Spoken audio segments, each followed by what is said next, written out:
Welcome back to my YouTube channel accounting circle. Students, आज video है class 12 business studies पर।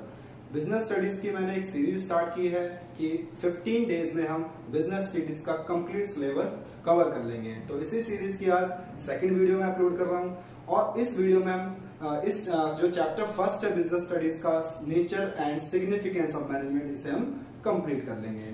तो last video में मैंने concept of management and features of management explain किए थे। तो आज जो हम टॉपिक स्टार्ट करेंगे वो बहुत ही ज्यादा इंपॉर्टेंट है, that is nature of management. हम मैनेजमेंट के कितने नेचर स्टडी कर सकते हैं, जिसमें सबसे पहले आता है management as an art, second is management as a science और last one is management as a profession. तो हमें डिस्कस करना होगा कि क्या मैनेजमेंट आर्ट है, क्या मैनेजमेंट साइंस है, क्या मैनेजमेंट को प्रोफेशन कह सकते हैं। तो इस पे बेस बच्चों 3 नंबर का क्वेश्चन आपके एग्जाम में आ सकता है। तो आगे डिस्कशन करने से पहले मैं आपको सीधा आंसर बता देता हूं, ठीक है। आपको आंसर बताना क्या है। Management is exact art. आप मैनेजमेंट को एक आर्ट बोल सकते हैं, लेकिन साइंस नहीं बोल सकते। It is not pure science, ठीक है। और अगर बात करें प्रोफेशन की, तो management is not a profession. आप इसके आंसर में लिखोगे नॉट ए प्रोफेशन। अब क्यों नहीं लिखेंगे भाई, मैनेजमेंट को प्रोफेशन क्यों नहीं बोलते, इसको प्योर साइंस क्यों नहीं कहते और इसे आर्ट क्यों कहते हैं?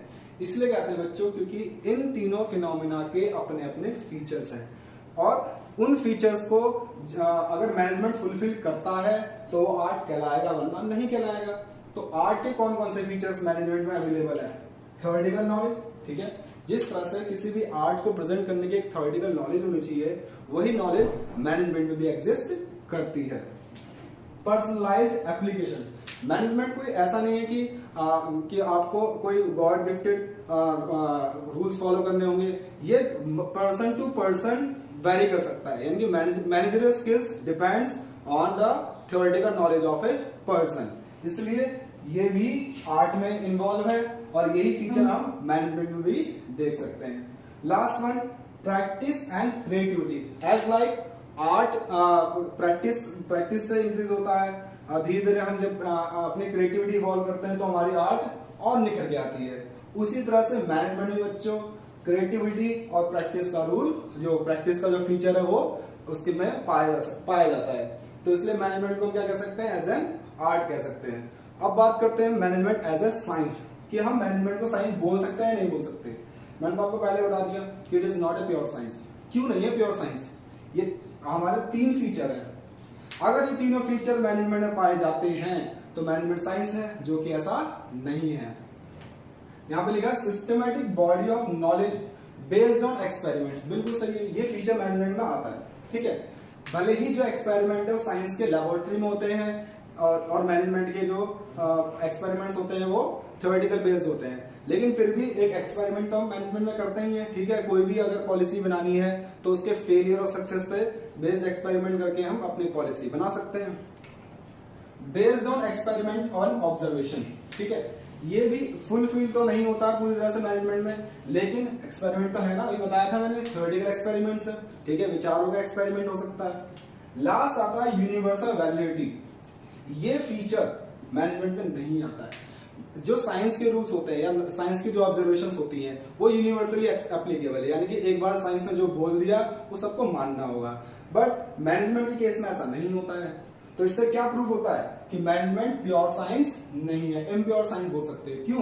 क्योंकि इसमें 2 फीचर तो आ रहे हैं लेकिन तीसरा फीचर नहीं आ रहा है। अब बात करते हैं एज ए प्रोफेशन। क्या हम मैनेजमेंट को प्रोफेशन बोल सकते हैं? नहीं, मैंने पहले बता दिया था, नॉट ए प्रोफेशन। मैनेजमेंट एक प्रोफेशन नहीं है। क्यों नहीं है? बात करते हैं। Well defined body of knowledge, ठीक है भाई। अगर कोई ह्यूमन रिसोर्स मैनेजर है या कोई आपका मार्केटिंग मैनेजर है तो उसे अपने ब्रांच की, अपने फील्ड की नॉलेज होनी चाहिए। ये तो भी होता है, बिल्कुल सही बात है, ठीक है। नेक्स्ट आता है रेस्ट्रिक्टेड एंट्री, जो कि मैनेजमेंट में बच्चों नहीं होती है। एनीबॉडी कैन बी मैनेजर, किसी को भी आप मैनेजर बना सकते हो apart from his qualification and disqualification. जैसा हम बात करें डॉक्टर की, एक डॉक्टर कैसे बन सकता है? अगर वो एमबीबीएस की डिग्री कंप्लीट करता है। एक चार्टर्ड अकाउंटेंट का बनता है जो सी की पढ़ाई कंप्लीट कर लेता है। In the same way management के लिए कोई फुल फिक्स्ड क्वालिफिकेशन नहीं है कि भाई इसकी इतनी क्वालिफिकेशन होगी तो ही इसे हम मैनेजर बनाएंगे। तो यहाँ पे रेस्ट्रिक्टेड एंट्री तो नहीं है, यानी कोई भी एंट्री ले सकता है मैनेजमेंट में। ठीक है, नेक्स्ट प्रोफेशनल एसोसिएशन। ये भी बच्चों प्रोफेशन में होना चाहिए लेकिन मैनेजमेंट में नहीं होता है। जिस प्रकार से लॉयर्स की बार काउंसिल ऑफ इंडिया है, ठीक है, डॉक्टर्स की भी एसोसिएशन है, टीचर की एसोसिएशन हो सकती है, मतलब हर तरह के प्रोफेशन की आपको उनकी एसोसिएशन या फिर उनके बॉडी मिल सकती है, लेकिन मैनेजमेंट की कोई प्रोफेशनल एसोसिएशन नहीं है जिससे कि मैनेजमेंट वहां पे जाके कोई मैनेजर जाके अपने आप को रजिस्टर करा सके, कोई उनकी यूनिटी नहीं है। तो ये फीचर भी प्रोफेशन का मैनेजमेंट में नहीं पाया जाता। Then ethical code of conduct, just like मैंने अभी लॉयर का एग्जांपल दिया या डॉक्टर का एग्जांपल दिया। डॉक्टर और लॉयर अगर अपने आप को प्रेजेंट करते हैं तो उनका एक कोड ऑफ कंडक्ट होता है। जैसे हम देख के बता देंगे कि हाँ डॉक्टर है या ये लॉयर है, ठीक है, लेकिन आप किसी भी पर्सन को बता नहीं सकते कि मैनेजर है। उसके बात करने का तरीका, चलने का तरीका या उसके रूल्स, ऐसा कोई एग्जैक्ट फिक्स्ड थिंग्स नहीं है मैनेजमेंट के लिए। ठीक है, कोड ऑफ कंडक्ट मैनेजमेंट के लिए नहीं बने हुए हैं। वो डिपेंड करते हैं बिजनेस ऑर्गेनाइजेशन पे कि बिजनेस ऑर्गेनाइजेशन ने कौन से रूल्स बनाए हैं। ठीक है, वो वेरी कर सकते हैं organisation to organisation. Last service motive, ये तो है मैनेजमेंट का मतलब ही क्या है? Getting work from others, service motive है ही मैनेजमेंट। तो ये फीचर तो यहाँ पे हमें मिल रहा है मैनेजमेंट में, लेकिन ये दो फीचर तो नहीं मिल रहे ना। That is why we do not call management as profession. तो इन तीनों, अगर एग्जाम में बच्चे इन तीनों में से कोई क्वेश्चन आता है कि whether management is a science, is an art, is a profession, तो आप उसको एक्सप्लेन कैसे करोगे? आप सबसे पहले लिखोगे फीचर्स ऑफ आर्ट। ठीक है, आप आर्ट की फीचर लिख दोगे, फिर आप उन फीचर्स को एक्सप्लेन करोगे कि भाई इसका मतलब क्या है, इसका मतलब क्या है, इसका मतलब क्या है। फिर लास्ट में आप एक पैराग्राफ बनाएंगे, उसमें बताएंगे कि भाई in art these features are available and these features are also available in management. That is why management is also called an art. In the same way आप साइंस की फीचर्स लिखेंगे या फिर प्रोफेशन के फीचर लिखेंगे। बस ये feature लिखने से ही और उनको एक्सप्लेन करने से ही अगर आप अपना कंक्लूजन उन्हें बताए थे, जो कि तो बहुत आसान है, आर्ट एग्जैक्ट नहीं है, वो सॉरी आर्ट है ये मैनेजमेंट, प्योर साइंस नहीं है और प्रोफेशन भी नहीं है। अगर आप ये फीचर लिखने के बाद अपना कंक्लूजन बता देते हैं तो आपको फुल मार्क्स मिल जाएंगे। अब नेक्स्ट टॉपिक आता है level of management. Management is divided into 3 levels. Number 1 top level management, then middle level management, then lower level of management. इसे हम सबऑर्डिनेशन या सुपरवाइजर लेवल ऑफ मैनेजमेंट भी बोल सकते हैं। तो इन लेवल ऑफ मैनेजमेंट में कौन कौन से वर्कफोर्स होती है वो हम बाद में समझेंगे। सबसे पहले इनके हम फीचर समझ लेते हैं। Top level management, top level management के वर्क क्या होते हैं? Formulation of overall strategies and goals of organisation and objectives, यानी कि हमें अपने ऑर्गेनाइजेशन के जितने भी लार्जर स्केल पे ऑब्जेक्टिव्स होते हैं, ओवरऑल स्ट्रेटजीज होती हैं, वो सब फॉर्मुलेशन का काम कौन करेगा? टॉप लेवल मैनेजमेंट करेगा। Responsible for success and failure, business organisation अगर सक्सेसफुल होता है तो भी रेस्पॉन्सिबिलिटी किसकी है? टॉप लेवल मैनेजमेंट की। अगर फेलियर होता है तो भी रेस्पॉन्सिबिलिटी इन्हीं की है। Connected with external world, unlike middle and lower management, ये दोनों तो भाई इंटरनल ही अपने ऑर्गेनाइजेशन के लोगों से जुड़े होते हैं, लेकिन जो एक्सटर्नल वर्ड्स हैं, एक्सटर्नल वर्ड का मतलब है गवर्नमेंट हो या कॉम्पिटिटर्स हो, कॉन्ट्रैक्टर्स हो, उन सबसे लिंकेज किसका रहता है? टॉप लेवल मैनेजमेंट का रहता है। यानी कि ये ही बाहरी दुनिया से कनेक्टेड रहते हैं और ये दोनों level of management internal he connected रहते हैं बाकी सारे डिपार्टमेंट के साथ। अब बात करते हैं मिडिल लेवल मैनेजमेंट की। Link between top and lower level of management, यानी कि ये दोनों मैनेजमेंट के बीच लिंक करता है। क्यों? जो भी पॉलिसी इन्होंने बनाई है उन पॉलिसीज को कम्युनिकेट करता है with lower level of management. Implementation and controlling, sorry implementation of policies, ये जो भी पॉलिसीज इन्होंने बनाई है उन पॉलिसीज को इंप्लीमेंट करता है और उन पॉलिसीज पे कंट्रोल भी करता है। स्टाफिंग, भाई अगर आपने पॉलिसीज बनाई है या ऑब्जेक्टिव्स बनाए तो उन ऑब्जेक्टिव्स को डिसाइड करने या उस ऑब्जेक्टिव्स को कंप्लीट करने के लिए स्टाफ चाहिए, तो स्टाफिंग कौन करेगा? मिडिल लेवल ऑफ मैनेजमेंट करेगा। यानी कि एम्प्लॉयमेंट का काम किसका है? मिडिल लेवल मैनेजमेंट का है। अब एम्प्लॉयमेंट आपने दे दिया, स्टाफिंग कर दी, तो जो भी वर्कर्स आपने असाइन रिक्रूट किए हैं उनको असाइनमेंट ऑफ ड्यूटीज होगा और उनको मोटिवेशन दिया जाएगा जिससे कि वो अपने टास्क को अच्छे से कंप्लीट कर सकें।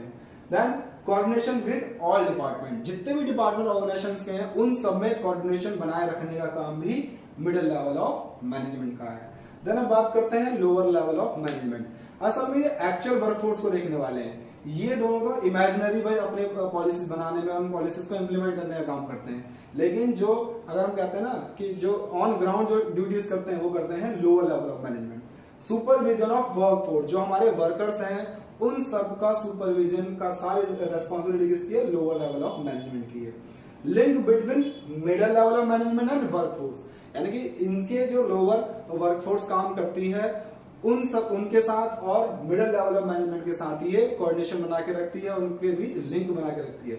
इन्होंने जो भी पॉलिसीज बनाई है या जो भी पॉलिसीज के रूल्स बताए हैं उन सबको कम्युनिकेट करेगा lower level with workforce.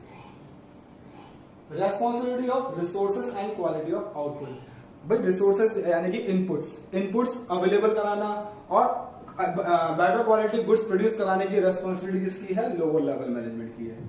Training and guidance to workers, जो भी वर्कर्स जैसे यहाँ पे स्टाफिंग हुई है ना, कि स्टाफिंग का काम किसका था? स्टाफिंग का काम था मिडिल लेवल मैनेजमेंट का, लेकिन ट्रेनिंग कौन देगा उन्हें? गाइडेंस कौन करेगा? अपने जो ऑर्गेनाइजेशन ऑब्जेक्टिव्स है उसको कंप्लीट करने में हेल्प कौन कराएगा?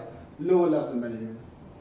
Good working condition to workforce, जो भी वर्कफोर्स उन्होंने स्टाफ में उनके स्टाफ में है उन्हें बेटर कंडीशन प्रोवाइड की जाएगी जिससे कि वो अपने वर्क को अच्छे से कंप्लीट कर सके और ऑर्गेनाइजेशन गोल्स अचीव हो सके। तो अब बात करते हैं इन लेवल ऑफ मैनेजमेंट में कौन कौन से पर्सनल्स इंक्लूड होते हैं। टॉप लेवल ऑफ मैनेजमेंट में chairman, chief executive officer, chief operating officer include होते हैं। मिडिल लेवल ऑफ मैनेजमेंट में departmental heads, plant superintendents and operational managers include होते हैं। सबऑर्डिनेशन या फिर लोअर लेवल ऑफ मैनेजमेंट में फॉरमैन्स एंड सुपरवाइजर्स इंक्लूड होते हैं। तो सिंपली अगर हम बात करें तो ये इंटरकनेक्टेड है दूसरे से, यानी top level of management communicate करता है मिडिल लेवल ऑफ मैनेजमेंट को, मिडिल लेवल वही पॉलिसीज को कम्युनिकेट करता है सबऑर्डिनेट या लोअर लेवल ऑफ मैनेजमेंट को, फिर यही बाद में कम्युनिकेट करते हैं किसके साथ? वर्क फोर्स के साथ। तो ये आपका लेवल ऑफ मैनेजमेंट है। इनका काम क्या है? पॉलिसी बनाना। इनका काम क्या है? पॉलिसी को इम्प्लीमेंट करना।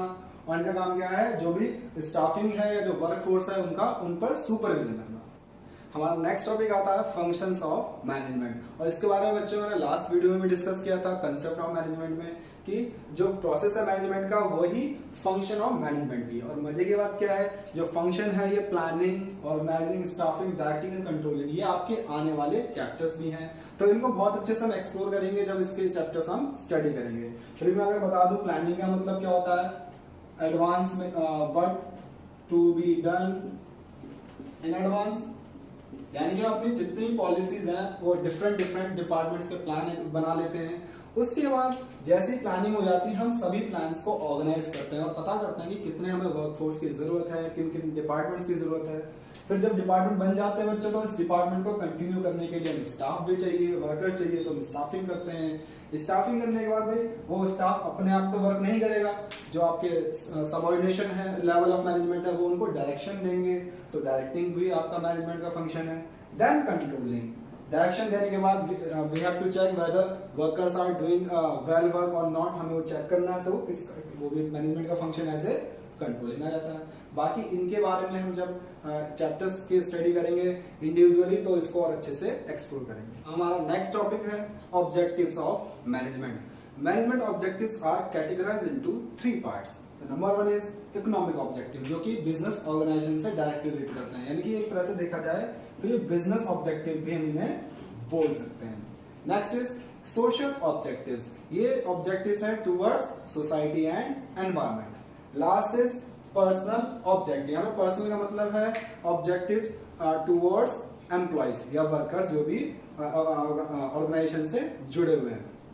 तो अगर हम बात करें इकोनॉमिक ऑब्जेक्टिव्स की तो 3 ऑब्जेक्टिव हैं। सर्वाइवल, सर्वाइवल का मतलब होता है सर्वाइवल इन द मार्केट। एक बिजनेस ऑर्गेनाइजेशन का सबसे पहला मोटिव यही होता है कि उसे अपने मार्केट में सर्वाइव करना है या बने रहना है। सेकंड इज प्रॉफिट, जैसे ही वो सर्वाइव की कंडीशन को फुलफिल कर लेता है उसके बाद उसका मोटिव इंक्रीज हो जाता है टू अर्न प्रॉफिट, और जैसे ही प्रॉफिट ज्यादा होने लग जाता है then the business tends to growth. फिर बिजनेसमैन सोचता है कि अपने बिजनेस को अब ग्रो करना चाहिए, नई बिजनेस यूनिट लगानी चाहिए, नई ब्रांचेस ओपन करनी चाहिए, या फिर नए बिजनेस खोलने चाहिए। तो ये तीनों ऑब्जेक्टिव्स इकोनॉमिक ऑब्जेक्टिव्स में आते हैं, बिजनेस ऑब्जेक्टिव में भी आ सकते हैं। Next is social objectives. Social objectives में सबसे पहले है प्रोवाइड एम्प्लॉयमेंट। सोसाइटी को एम्प्लॉयमेंट प्रोवाइड करने का मेन जो रोल है वो मैनेजमेंट का ही है, और वो सोशल ऑब्जेक्टिव्स का पार्ट हमने पढ़ा था स्टाफिंग। प्रोटेक्शन टू एनवायरमेंट, हमें जो भी पॉल्यूशन है या लैंड डिग्रेडेशन है, तरह तरह के पॉल्यूशंस हैं, उन सब से भी एनवायरमेंट को बचाना है, ये भी रेस्पॉन्सिबिलिटी किसकी है? मैनेजमेंट की है।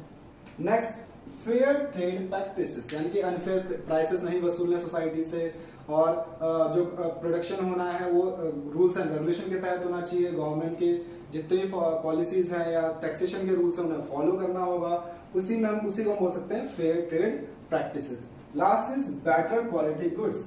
अनलेस अगर आप बेटर क्वालिटी गुड्स नहीं देंगे सोसाइटी को तो आपके जो गुडविल है वो डाउन हो जाएगी और आपका बिजनेस सर्वाइव नहीं कर पाएगा, तो प्रॉफिट और ग्रोथ की तो बात कर ही नहीं सकते। इसलिए ये भी बहुत ही इंपॉर्टेंट ऑब्जेक्टिव्स में काउंट किया जा सकता है। Next is personal objectives. ये जो ऑब्जेक्टिव्स है ये टुवर्ड्स वर्कफोर्स, जो भी आपके बिजनेस में वर्कफोर्स है उससे रिलेटेड है। You have to provide better working condition to your workers. अपने वर्कर्स को बेटर वर्किंग कंडीशन प्रोवाइड करनी चाहिए। ऐसा नहीं है कि आपके वर्कर्स 16 घंटे काम कर रहे हैं, या फिर उनको जो जहाँ पे जो उन्हें वर्क करना पड़ रहा है वहां पे किसी तरह की फैसिलिटी नहीं है, पानी की, सैनिटाइजेशन की, वो सभी फैसिलिटीज या कंडीशन आपको प्रोवाइड करनी होगी। फेयर रेम्यूनरेशन, जो जैसा वर्क कर रहा है उसकी काबिलियत या उसकी पोस्ट के हिसाब से आपको बेटर रेम्यूनरेशन या सैलरी वेजेस पे करनी होगी, और साथ ही साथ प्रमोशन भी होना चाहिए। वहां पे प्रमोशन पॉलिसीज भी ऑर्गेनाइजेशन में होनी चाहिए। Next is self esteem. आपको अपने वर्कर के साथ प्रॉपर बिहेव करना होगा, उनकी रेस्पेक्ट बनानी रही होगी, साथ ही साथ उन्हें रिकॉग्निशन भी प्रोवाइड करना होगा जिससे कि वो अपनी गुडविल बढ़ा सके, और ये पॉसिबल है with the help of training and education. आप अपने वर्कर्स को ट्रेनिंग और एजुकेशन प्रोवाइड करें जिससे कि उनकी सेल्फ स्टीम और सोसाइटी में रिकॉग्निशन इंक्रीज हो। अब इस चैप्टर का जो लास्ट टॉपिक है दैट इज कोऑर्डिनेशन। अगर हम बात करें कोऑर्डिनेशन की तो एक सिंपल हिंदी वर्ड में इसका मतलब होता है तालमेल बिठाना। तालमेल मतलब जितने भी आपके वर्किंग्स हैं, जितने भी आपके एफर्ट्स हैं, उन सबको कोऑर्डिनेट करना है, इनको उनमें मेल जोल बढ़ाना। तो जो कोऑर्डिनेशन है बच्चों, it is essential of management. इसके बिना मैनेजमेंट के जितने भी फंक्शंस हैं वो बेकार हैं। अगर आपके जितने भी डिपार्टमेंट्स हैं या जितने भी फंक्शंस हैं, जैसे planning, organising, staffing, directing, controlling और मोटिवेशन, इन सब में कोऑर्डिनेशन नहीं है, या जितने भी आपके डिपार्टमेंट्स हैं मैनेजमेंट के उनमें कोऑर्डिनेशन नहीं है, तो जितने भी आप पॉलिसीज बना लें, जितने भी आप प्लानिंग कर लें, सब फेल है।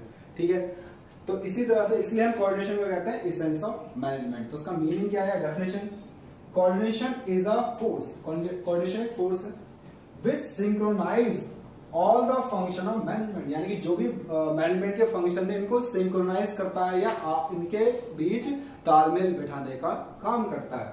तो अगर किसी भी ऑर्गेनाइजेशन के फंक्शंस में कोऑर्डिनेशन नहीं है तो कोई फायदा नहीं है, वो ऑर्गेनाइजेशन फेल हो जाएगा। फिर इन्हीं पे बेस्ड कोऑर्डिनेशन के फीचर्स भी है या कैरेक्टरिस्टिक्स हैं। सबसे पहले इंटीग्रेट्स ग्रुप एफर्ट। जितने भी इंडिविजुअल ग्रुप एफर्ट्स हैं आपके सभी डिपार्टमेंट्स के, उनको इंटीग्रेट करता है, यानी कि उनको एक साथ करता है। ठीक है, आपने स्टोरी सुनी होगी ना बचपन में कि भाई यूनिट इज स्ट्रेंथ, कि भाई आप अकेले अकेले लकड़ी को तोड़ सकते हो, लेकिन जब लकड़ी का गट्ठर बन जाता है आप उसको तोड़ नहीं सकते। वही काम मैनेजमेंट में कोऑर्डिनेशन करता है। ये आपके जितने भी एफर्ट्स हैं उन सबको इंटीग्रेट करता है। Next is ensures unity of actions, यानी जो आपके एक्शंस होंगे, जो आपके डिसीजंस होंगे, उनमें यूनिटी होती है। ऐसा नहीं होगा कि अभी जो फंक्शनल मैनेजर है उसने और कोई और डिसीजन लिया, फिर उसको क्रॉस डिसीजन के लिए जो फाइनेंशियल मैनेजर उसने कुछ और डिसीजन दे दिया। ऐसा नहीं होना चाहिए। जितने भी मैनेजर्स हैं उन सब के डिसीजन एक दूसरे में यूनिट होना चाहिए और उनके एक्शन क्या होना चाहिए, उनमें यूनिटी होनी चाहिए। Next, continuous process. Like management, management का पार्ट है कोऑर्डिनेशन। मैनेजमेंट कॉन्टिन्यूस प्रोसेस है तो भी कोऑर्डिनेशन भी कॉन्टिन्यूस प्रोसेस रहेगा, बिकॉज जो बिजनेस एक्टिविटीज है तो कोई बंद होनी नहीं है। और परवेसिव, बिल्कुल मैनेजमेंट की तरह है, कोऑर्डिनेशन इज एवरीवेयर। आप अपने घर की बात करें, आप ऑफिस की बात करें, आप गवर्नमेंट की बात करें या साइंटिस्ट की बात करें, हर जगह हर डिपार्टमेंट में आपको कोऑर्डिनेशन मिलेगा, इसलिए ये भी ऑल परवेजिव है। Responsibility of all manager, coordination बनाए रखना सभी मैनेजर्स की रेस्पॉन्सिबिलिटी है, ठीक है। अगर रेस्पॉन्सिबिलिटी वो नहीं बनाएंगे तो उनके किए गए काम वेस्ट है। लास्ट फीचर है कोऑर्डिनेशन का डेलिब्रेट फंक्शन।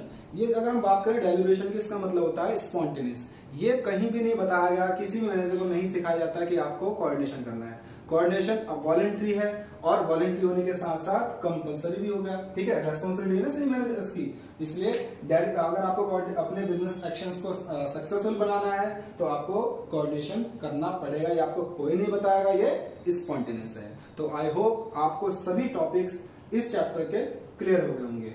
अब जब हम इस 5-6 चैप्टर्स कंप्लीट कर लेंगे, उसके बाद हम chapter wise case study solve करेंगे, जो कि बहुत ही ज्यादा इंपॉर्टेंट है आपके एग्जाम्स के लिए। तो आपको करना कुछ नहीं है, सिंपली ये जो भी मैं टॉपिक्स आपको बता रहा हूं उनको कॉपी पे लिखना है, बार बार लिखते रहना है और याद करना है। और केस स्टडी बच्चों अब की बार ऐसा नहीं होने वाला है कि आप बिल्कुल घूम जाओगे। आपको क्लियरली बता दिया जाएगा कि ये पैराग्राफ है और आपके सामने एक पैराग्राफ होगा, उस पैराग्राफ में साफ बोल देंगे कि भाई ये मैनेजमेंट के कुछ फंक्शंस हैं, इस पैराग्राफ में ढूंढ के दिखाओ। तो अगर आपको वो पैराग्राफ पढ़ने के बाद आपको पता चल रहा है, लाइन वाइज लाइन आप उसको पढ़ोगे तो आपको पता चल जाएगा कौन कौन से फंक्शंस हैं। तो पता कैसे चलेगा फंक्शंस कौन से हैं, जब आप इस टॉपिक्स में समझा रहा हूं या बुक्स में जो टॉपिक्स लिखे उसको याद करोगे। तो इस चैप्टर में बस एक ही टॉपिक रह गया है, वो है इंपॉर्टेंस ऑफ मैनेजमेंट। तो मैं आपको नहीं पढ़ा रहा, जो आपके कैरेक्टरिस्टिक्स है ना मैनेजमेंट के, वही इंपॉर्टेंस भी हैं। तो अगर आपके एग्जाम में पूछ लिया what are the importance of management, तो आप उन्हीं फीचर्स या कैरेक्टरिस्टिक्स को लिख सकते हो। वही आपके इंपॉर्टेंस भी है, वही आपके फीचर्स भी हैं। Same goes for coordination. ये कोऑर्डिनेशन के मैंने कैरेक्टरिस्टिक्स लिखे हैं ना बच्चों, ये इसके इंपॉर्टेंस भी बन जाएंगे। तो आई होप आपको कंप्लीट चैप्टर समझ आ गया होगा। आज की वीडियो में इतना ही। इस वीडियो को लाइक करें, शेयर करें और मेरे यूट्यूब चैनल को सब्सक्राइब करें। नेक्स्ट वीडियो में जल्दी मिलते हैं। नेक्स्ट चैप्टर पढ़ेंगे, बहुत ही ज्यादा इंपॉर्टेंट है, जिसका नाम है principle of business management. Thank you so much.